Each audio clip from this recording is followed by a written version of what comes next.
ఎన్టీఆర్ జిల్లా Nandigama Y junction వద్ద service road flyover పై తాత్కాలిక మరమ్మతులతో వాహనదారులకు ఇబ్బంది కలగకుండా పనులను పూర్తి చేశారు.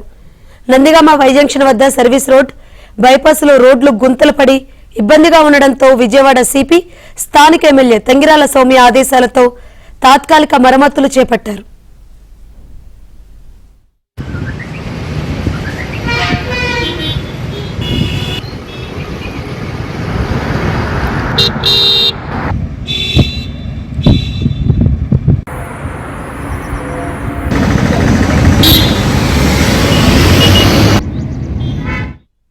సర్వీస్ రోడ్లు గుంతలను పూడ్చి తాత్కాలికంగా రోడ్డు వేశారు. ప్రస్తుతం విజయవాడ హైదరాబాద్ జాతీయ రహదారిపై వాహనాలు వెళ్లే సమయంలో ఇబ్బందులు లేకుండా చూస్తున్నారు. వాహనాల రద్దీ పెరిగితే ఫ్లైఓవర్ పైకి మళ్లించే విధంగా ఏర్పాటు చేశారు. దీనికి సంబంధించి ఫ్లైఓవర్ పై తాత్కాలిక మరమ్మతులు చేశారు.